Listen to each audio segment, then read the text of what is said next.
Yellow.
Testing, testing. We're going live in about 6 minutes. DeLisa, if you don't mind checking your email, I'm going to shoot you an email real quick.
Lord, I'm out here on your word.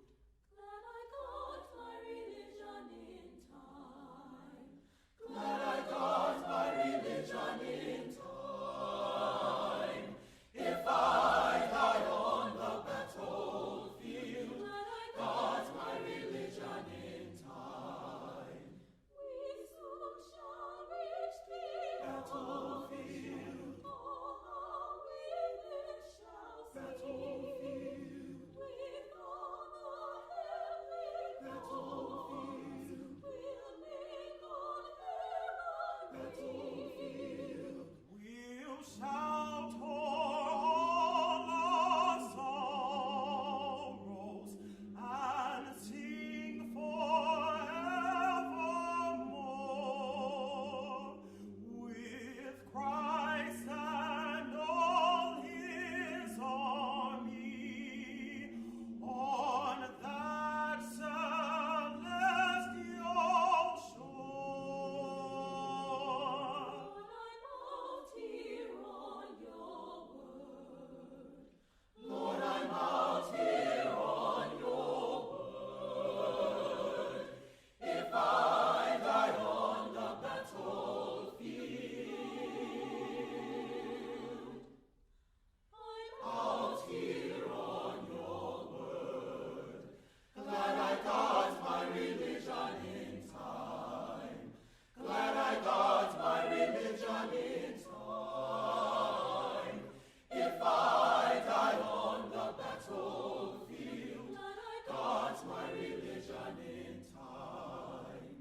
will raise the Christian Battlefield, the martyrs new and battlefield, repentance and salvation are written therein. battlefield, I've enlisted and I mean to fight till every foe is put to flight. Though I may fall, I'll bless his name. I'll trust in God and rise again. Glad I got my religion in time. glad I got my religion in time. If I die on the battlefield, Glad I got my religion in time. Lord, I'm out here on your word. Lord, I'm out here on your word. If I die on the battlefield,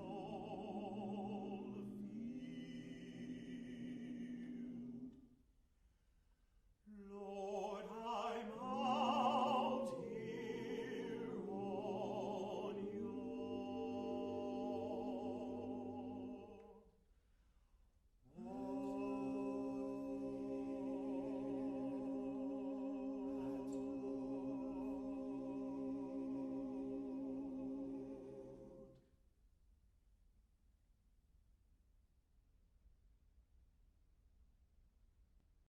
Lord, I'm out here on your word.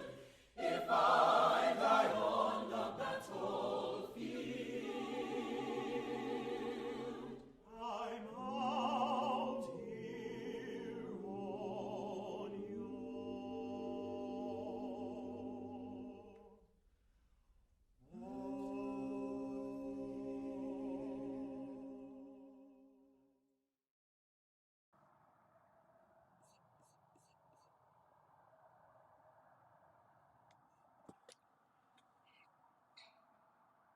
You're muted, you're muted, you're muted.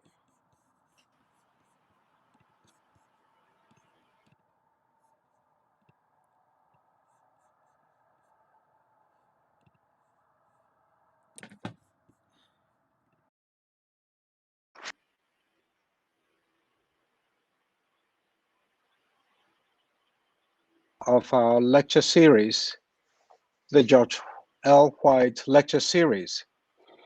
October 6, 2021 will mark the 150th anniversary of the Fisk Jubilee Singers.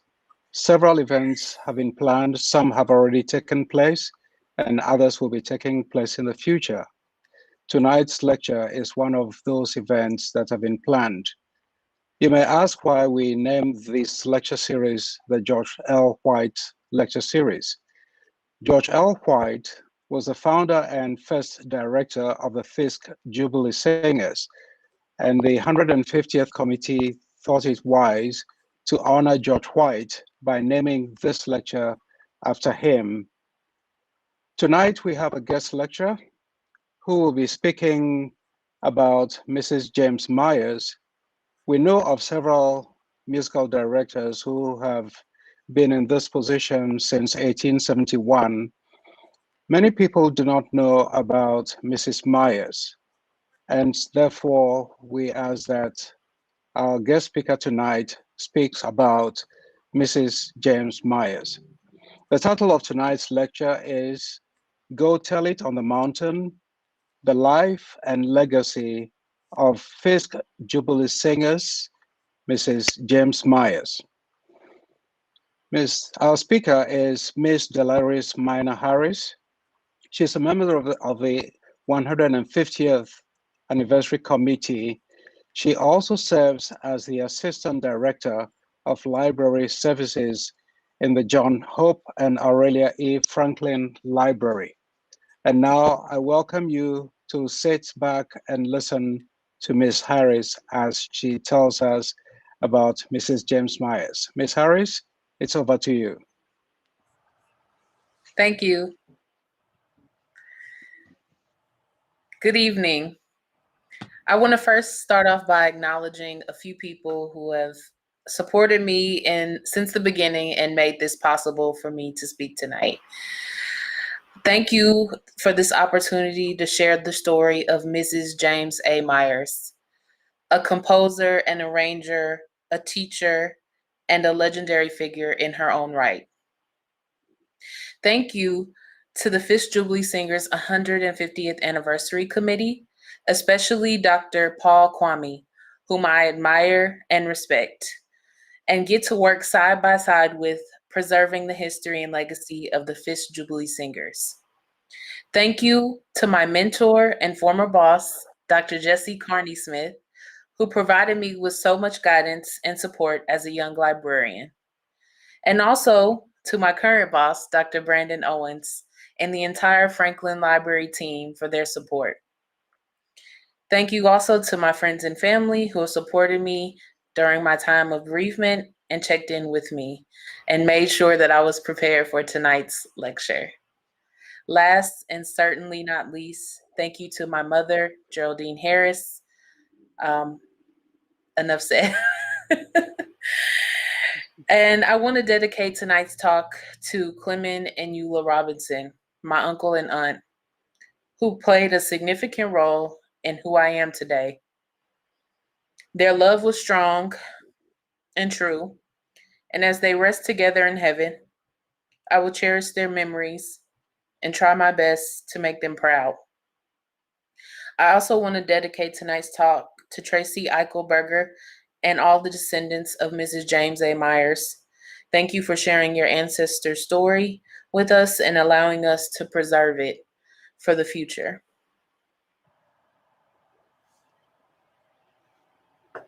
In 2016,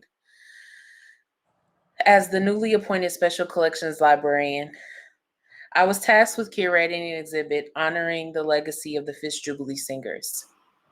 This exhibit was the culminating event for Fisk University's sesquicentennial celebration. This exhibit, titled Lord, I'm Out Here on Your Word, Fisk Jubilee Singers Singing Spirit to Spirit, featured artifacts, photographs, and other ephemera from the Fisk Jubilee Singers archives. As I began to prepare for the installation of the exhibit and writing the text, I was struck by one particular collection, the Mrs. James A. Myers collection.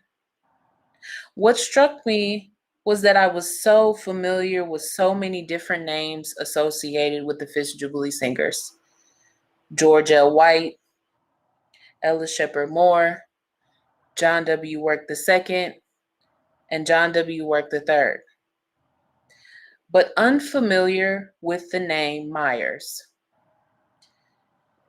As I continued to go through boxes, I was amazed by the contents of each box and each folder. I kept saying to myself, who is this woman and how do I not know her name? But once I knew her name, I would never forget it, because Mrs. Myers was more than just a devoted wife, more than just the director of the Fisk Jubilee Singers. She was so much more. An icon, legendary, musically inclined, intellectual, business savvy, passionate, driven, motivated, strong, and so forth and so on. After I was done curating the exhibit and each day after, I kept Mrs. Myers at the forefront of my mind, constantly thinking of ways to include her name and story through the work I do as the Special Collections Librarian for Fisk. So tonight, this lecture serves to honor the legacy of one of Fisk University's most unique and influential figures. It is in keeping with our Special Collections and Archives Department's efforts to preserve the collections and share these collections and their stories widely. As a cultural heritage archive, this lecture is one of many ways we remain committed to amplifying the voices of Black people, and especially Black women in our archives, especially of Black women whose stories and legacies are often considered hidden.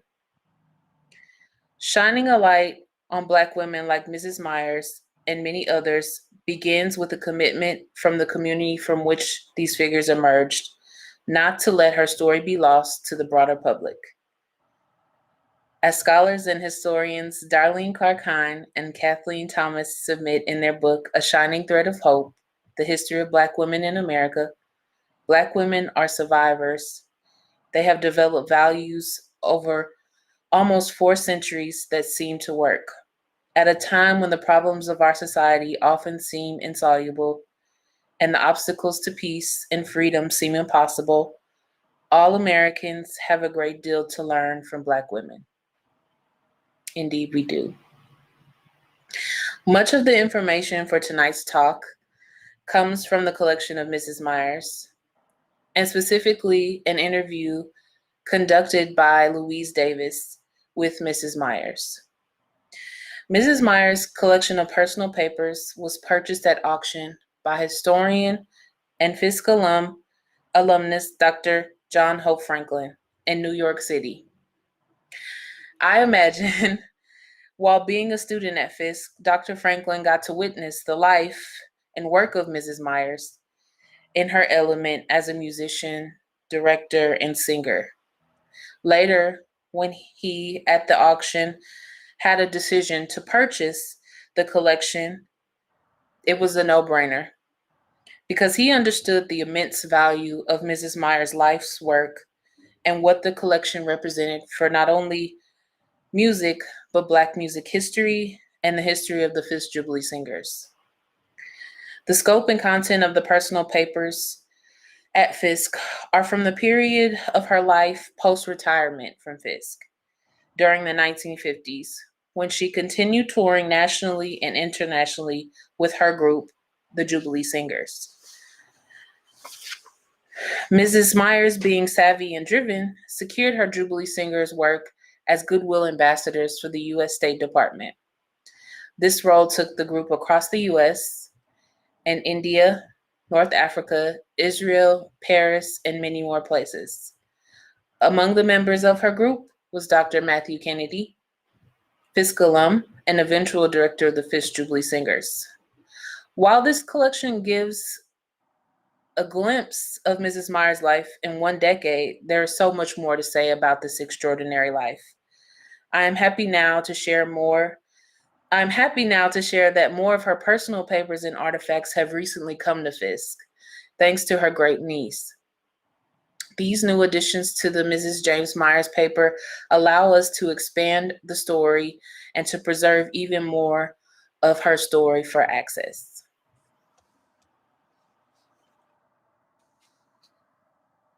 Henrietta Helena Crawley Myers grew up on the campus of Fisk University. Born in 1878 in a home across the street from Fisk, Mrs. Myers knew kindergarten through college. Her parents and some of her aunts and uncles were among the earliest students at Fisk University.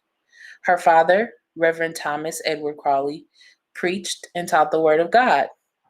He also worked a day job at a local sawmill in Nashville. He was born about 1851 and entered the newly formed school Fisk in 1868, along with his brothers.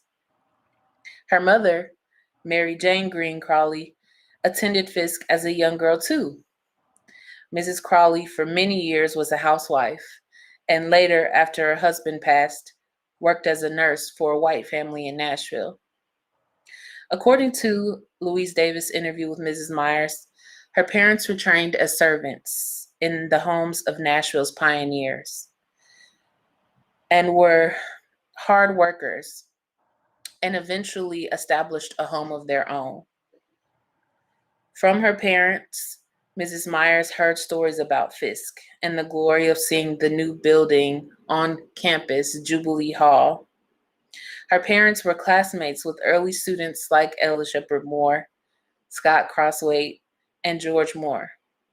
The Crawleys were a modest family, and Henrietta was the oldest of 10 children. Mrs. Myers' parents encouraged her from an early age to use the musical talent she was blessed with in service to the Lord. In recollections of her early childhood, Mrs. Myers said she could never remember when her mother first lifted her to the piano or when she had her first piano lesson. And she also recalled being a shy little girl who had played too long and was about to run home to make amends and was stopped by Miss Jenny Robinson, an instructor in instrumental music and voice culture at Fisk University, tying her apron strings and teasing her and pretending to shield her from a furious mother waiting at home. Later, Mrs. Myers would enter the model school at Fisk University as a student in 1890 at the age of 12. As a student, she took courses in the music department, studying voice culture under the same Miss Robinson she often saw as a child. For Mrs. Myers, Fisk was her favorite place. She loved hearing music on campus, attending concerts, attending chapel service, and even practicing long hours and studying. Her teachers always said they never had to tell her anything twice. And they also observed another even rarer quality in this girl. She had a remarkable capacity for passing on her knowledge to others. Her enthusiasm for music accounted for part of the ability, but that was not the whole story. She had always been deeply religious, as her parents. And it seemed to her that beautiful songs was the most potent means of worship. She had a missionary-like spirit about music. She wanted to share it. And through that vision, she was encouraged to pass it on to anybody who would listen. When she spoke authoritatively about music, it was never through conceit in her knowledge. It was a wonderful spiritual experience for her, and it spoke to her heart. In turn, she wished to share that with everyone. When she worked to get the magnificent spirituals heard around the world later on as the director of the Fisk Jubilee Singers, it was not she or any of the singers that pushed to the her or any of the singers that she strove to push to the front. The song's message is what persisted for people to hear. The message of their peace and consolation and their joy and understanding. Mrs. Myers was inspired by Ella Shepherd Moore, and she joined the Fisk Jubilee Singers while still a student at the university. She grew up hearing Ella Shepherd Moore sing songs and speak about the story of the original Fisk Jubilee Singers with the Jubilee Club. She admired the leadership, musicality, and style of Ella Shepherd Moore. And eventually, when she was director, Mrs. Myers would tell the story of Ella Shepherd Moore at every concert, keeping alive the legacy of the original Fisk Jubilee Singers.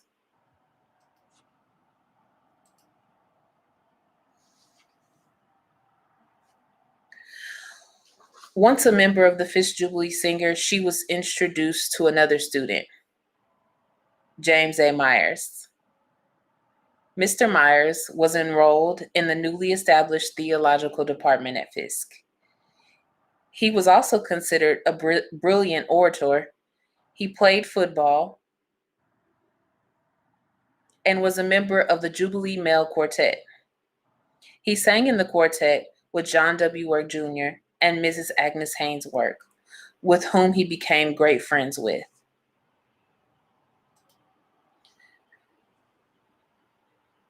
Mrs. Myers would later share how her husband admired John W. Work Jr.'s abilities in music. Mrs. Myers recalled Miss Jenny Robinson, their voice instructor who worked with Roland Hayes, had recognized early on that James A. Myers' voice was really one of superb quality. Instantly, the two bonded over music. And Henrietta Crawley and James A. Myers were joined in marriage in September of 1906. They spent 20 years together as husband and wife and life partners. Nothing would separate the two but death. Their love for music and Fisk made their bond so tight. Mrs. Myers, later, as a widow, made it clear that no matter what, she would always be referred to as Mrs. James A. Myers to honor the life and love she shared with Reverend James A. Myers.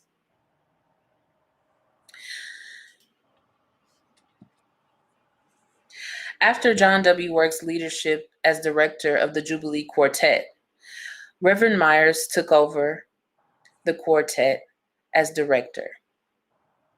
Under Myers, the Jubilee Singers added female voices. Working side by side with her husband, she used her teaching knack to polish and refine the songs selected for the group, and she threw her rich contralto into the ensemble. From 1915 to 1917, Myers' Fisk Jubilee Singers toured the colleges of the nations. The singers were working to regain the professional finish that George White's first troupe had acquired, going around the country and giving concerts. They were ready to do their part by joining in for the efforts for World War I. Government authorities notified Reverend Myers that they had a unique wartime plans for him.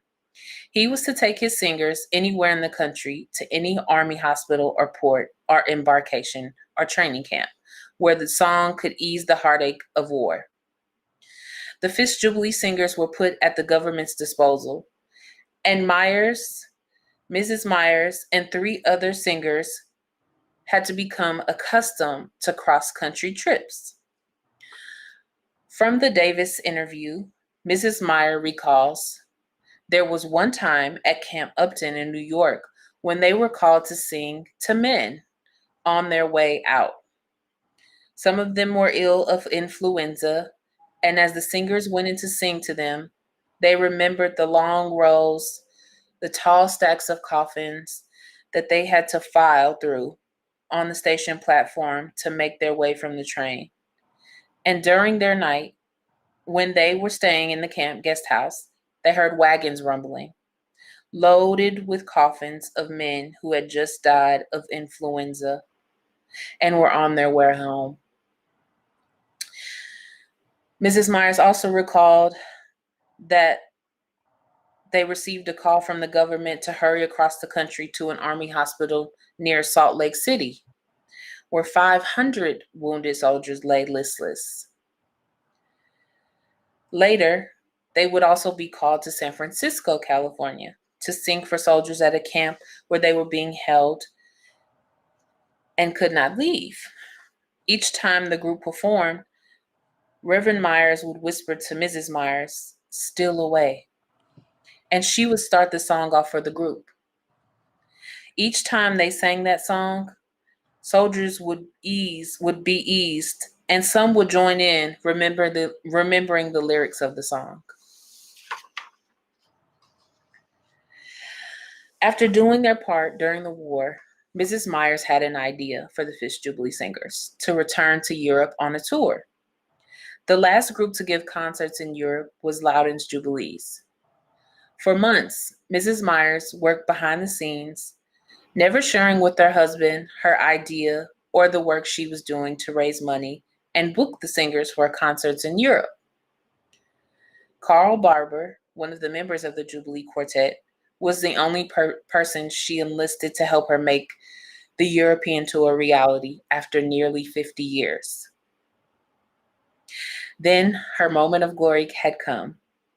She wired the president of Fisk University's Board of Trustees that the singers had raised $3,000 for a European tour. He congratulated her and the group and wished them much success on their tour of Europe. And the singers were able to depart for Europe on May 24th. Traveling by sea, Mrs. Myers encouraged the singers to take this moment in, traveling across the Atlantic. And she also encouraged them to leave their quarters and take in the ocean. This was a new experience. She studied up on European customs, passing along her knowledge to her husband and the singers. Mrs. Myers put the boys, as she called them, on a strict diet of mild food and fruit juice, milk for energy, and no liquor and no cigarettes. They arrived first in London and prepared for the concert, booked by their London management. Throughout the European tour, she ensured the singers were to bed early and up early, and the days were filled with frequent singing sessions. Practice.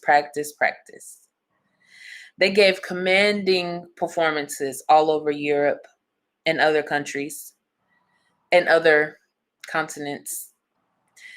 They gave a performance for King George and Queen Mary of England.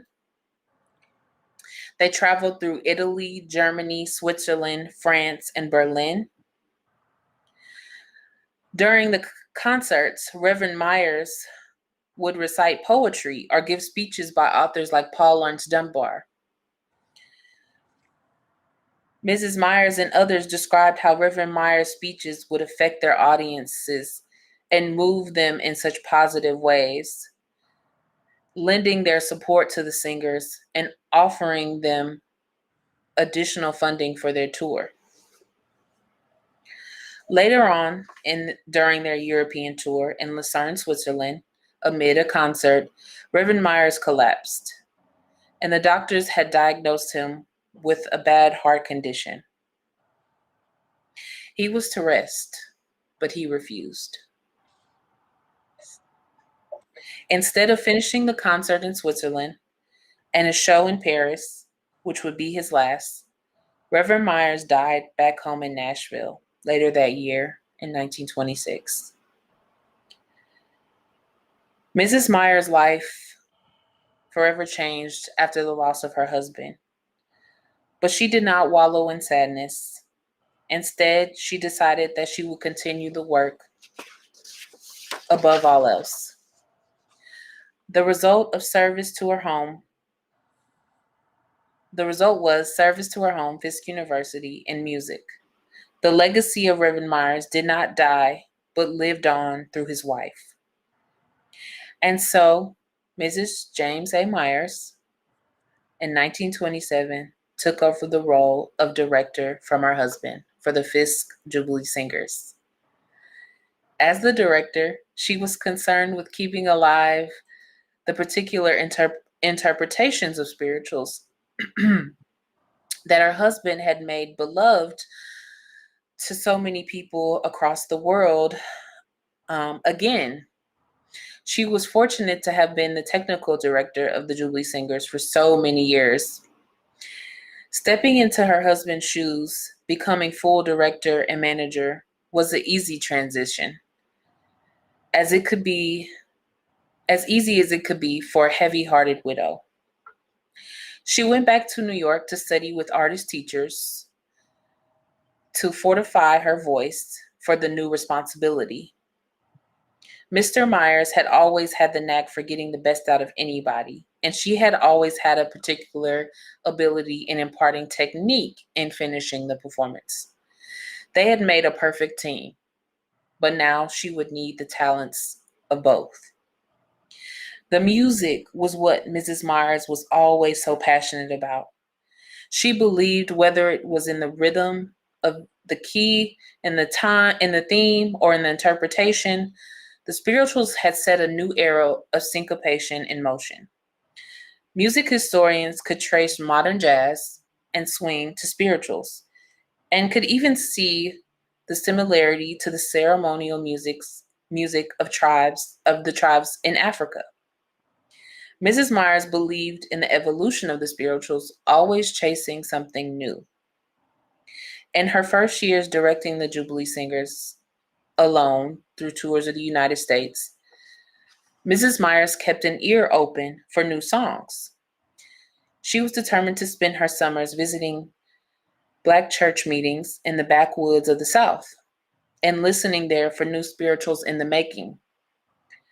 Mrs. Myers would often make her visits to South Carolina and North Carolina.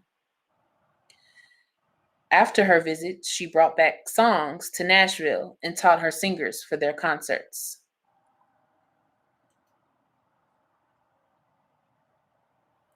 If there was one thing that she would always continue doing, it was touring. And as she kept the Jubilee Singers on the road, singing the spirituals from California to Maine, mostly at colleges, but often in cities' largest auditoriums and stadiums. In 1929, the Jubilee Singers received a request. And this request was for them to sing in Los Angeles with the Los Angeles Symphony Orchestra at the Hollywood Bowl, with Eugene Gosson conducting. This request was huge, and Mrs. Myers was so proud of this opportunity for her Fisk Jubilee Singers to sing in such a remarkable location. They continued touring over the years.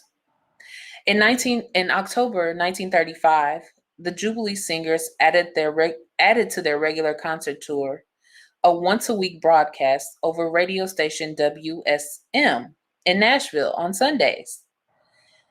The group would have to dash back from touring to make it back to Nashville in time for their show. For 6 years, they sang their spirituals over the NBC network through the Nashville station. And undoubtedly, Mrs. Myers thought of no one but her husband's speeches when she suggested the program be called Magnolia Blossoms. The broadcast included the Fisk Jubilee Singers, accompanied by an orchestra led by Pietro Brescia. Everywhere Mrs. Myers and the Fisk Jubilee Singers went, they made connections with business people, diplomats, and dignitaries. The singers sang for Mr. and Mrs. Henry Ford and the Sieberling and Firestone families, known for their fortune made through rubber tires. Mrs. Myers constantly worked while pushing for national and international support of Fisk University and the Fisk Jubilee Singers. In the interview, she told of the story of how once in Washington, D.C., the Fisk Jubilee Singers were invited to sing before visiting European dignitaries. During the intermission, Mrs. Myers gave a passionate talk, and after the performance, Julius Rosenwald sought her out. Mr. Rosenwald, after asking about Fisk, shared he had already had a deep interest in Tuskegee. And Mrs. Myers subsequently shared that Mr. Booker T. Washington was on the Fisk board. And she added, Washington's wife, Mrs. Margaret Murray Washington, was a graduate of Fisk. It is said that Rosenwald handed Mrs. Myers a card on which he had written, "I owe you $500. Later, Rosenwald looked up Mrs. Myers again, but this time he wrote and handed her a $500 check. Mrs. Myers sent the money to Fisk the next day. On another occasion, when New York newspapers carried the announcement of a concert by the Jubilee Singers at Town Hall, John Rockefeller Jr. got in touch with Mrs. Myers. He inquired if the Fisk Jubilee Singers could sing for his father at a surprise birthday party. Mrs. Myers immediately sent a telegram to President Jones regarding Mr. Rockefeller's request. Mrs. Myers did eventually accept the invitation, and the singer sang for Mr. Rockefeller's father. President Jones made it to New York and met with Rockefeller Jr., and from that introduction grew a relationship. This led to John D. Rockefeller visiting Fisk University's campus and giving a commencement address on June 6, 1928. And later he would return to campus in 1941.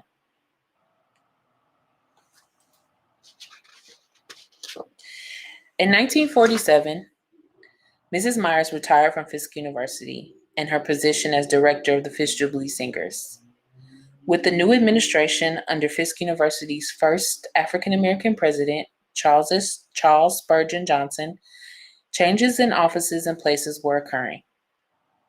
In Johnson's letter to Mrs. Myers, he thanked her for her dedication and commitment to Fisk University and the Fisk Jubilee Singers. Mrs. Myers would continue to visit Nashville, but eventually relocated to New York City. After her over 20-year career with the Fisk Jubilee Singers, Mrs. Myers was still passionate about the music and wanted to continue the work she started all those years ago with her husband. She enlisted former Fisk students, Fisk alumni, and other singers she knew to join her Jubilee Singers group. Matthew Kennedy is the most recognizable member of Mrs. Myers' Jubilee Singers group of the 1950s. Dr. Matthew Kennedy Jr. will become the director of the singers following John W. Work III's tenure. Mrs. Myers, throughout her career, had maintained meaningful friendships and influential people, and even relationship with friends who knew many essential people. Her ability to network, generate momentum, and create business contracts allow Mrs. Myers to remain successful as a director. Although Mrs. Myers always had a management person she worked with to ensure the group was appropriately paid and represented professionally for concert events, she was still the face and the name that supporters recognized. The work put in networking would lead to Mrs. Myers' Jubilee Singers group being recruited by the U.S. State Department as ambassadors of goodwill, touring all over Europe, Asia, North Africa, and South America. The group would meet with dignitaries from across the globe, including the President of India, U.S. Ambassador to France, diplomat and civil rights leader Ralph Bunche, and several others. Touring with her Jubilee Singers continued into the early 60s. In 1963, Matthew Kennedy and the Fisk Jubilee Singers dedicated their annual concert to Mrs. James A. Myers. During the show, former students and singers of Mrs. Myers offered words of thanks and song. This concert was her last public appearance. Mrs. James A. Myers' bright light left this world on March 25th, 1968. For 89 years, Mrs. Myers lived a whole life of service to God, her family, Fisk University, the Fisk Jubilee Singers, and music. For me, her story is inspiring. Giving of oneself to their dreams and passions. I hope that Mrs. Myers' life inspires you to live what you love and never to let anything stand in your path. Don't let anything keep you away from your dreams. I ask you now that when we leave this virtual space, that you tell somebody about her in hopes that we can shine a brighter light on a brilliant life. Go tell it on the mountain. Thank you.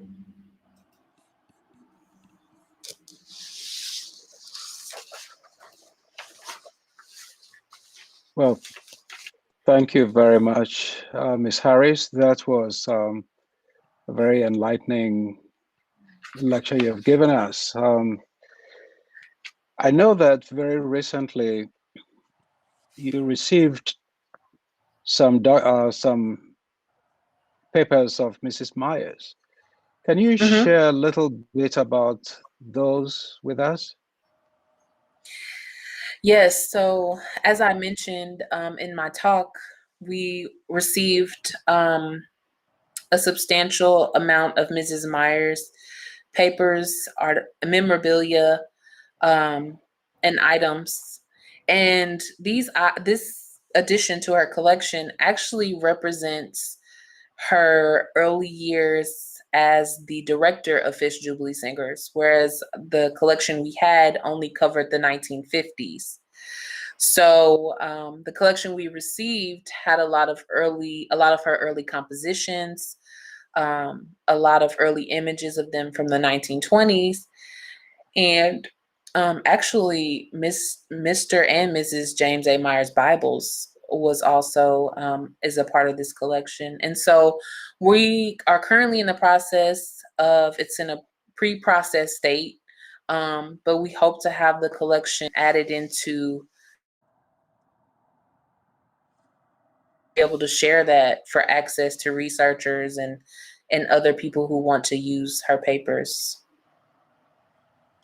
Wonderful.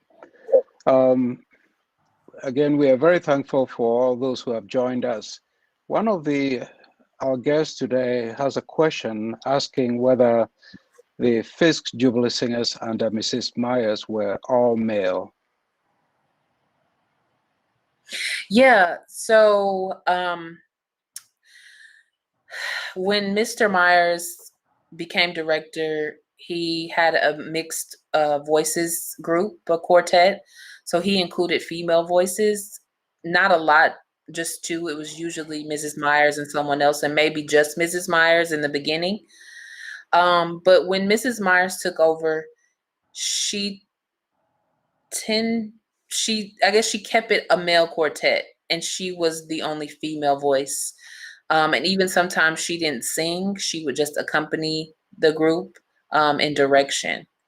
So it's very interesting, the different ways. And from what I was reading in my research, around the World War I period, the women who were a part of the quartet were actually going back home because they were getting married and they had to take care of their families. So I thought that was very interesting. And so, yeah, so I mean, she was really serious about her boys. That's what she called them, her boys. And she and Mrs. Myers considered them like their children. They didn't have children. And so she felt like this was a way that she was a parent and raising them and giving them new experiences, showing them the world. I love the story you told about why she chose to keep the name James. Many people would wonder why we would always call her Mrs. James Myers. So thank you for sharing that with us. I was also very much touched about the fact that Mrs. Myers and her singers would sing for soldiers. Yes. It tells a lot about the beauty of the Negro spirituals and also the power that's in the Negro spirituals. Yeah. Yeah, when I read the story that she told about them singing in San Francisco, it was way deeper than I shared, but she said that these soldiers were so unhappy and it was so much darkness. And she said when the singer sang, it was like a light came through and the faces of these men eased and they felt it was like a calmness came over. And I thought that was just so powerful. And the fact that, when Mr. Myers would whisper to her, "Still away," and they would begin to sing that song, and it was a song that the soldiers knew, and they even would join it. It's almost like they remembered maybe singing it themselves, when they were younger, or hearing somebody sing it. I thought that was amazing. Okay, great. Yes, indeed. Yeah. There's another question from one of our viewers. Did Fisk University fund John Hope Franklin's acquisition of Mrs. Myers' papers, or did he use his own money? Yes, from what I understand, he used his own money and he gave the collection to Fisk. He turned it over to Fisk. Yeah. Okay, great. Yeah. And here is another question. I know you talked about the diet that she insisted on. So the question is, were there dietary restrictions? Was she trying to prevent the deep exhaustion they had experienced? Yeah, she was trying to prevent a number of things. Number one was exhaustion, but also preserving their voices. And so from what I understand, certain foods and certain drinks can deteriorate your voice or have your tone, come off differently when you're ready to sing. And so when I say she was, I mean, I would call her a music genius, because in a lot of ways she really understood voice and music beyond a lot. I mean, even her husband, a lot of the teachers, and she was so keen on ensuring that the music and the voice was right. So that was very fascinating to me, the diet part. And she was serious. Yeah, yes. Okay. I do have another question. Are there plans to include the contributions of John W. work in this year-long series? Of course, we know there's a John Work II and John Work III. So what do you say about that?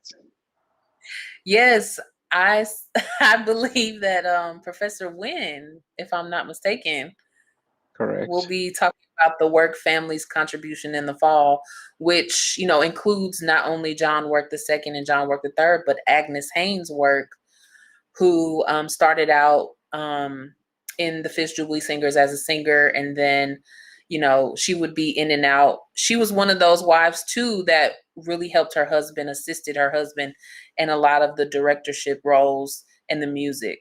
So, as well as Mrs. Kennedy. Yes, Mrs. Kennedy as well. Yes. Yes.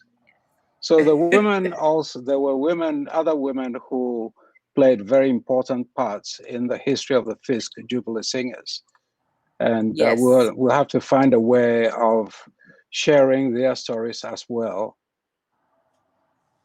Yes, there were, you know, a number of women, and even some students at Fisk that were composers, and Mrs. Myers worked with them, and they created songs, wrote songs together.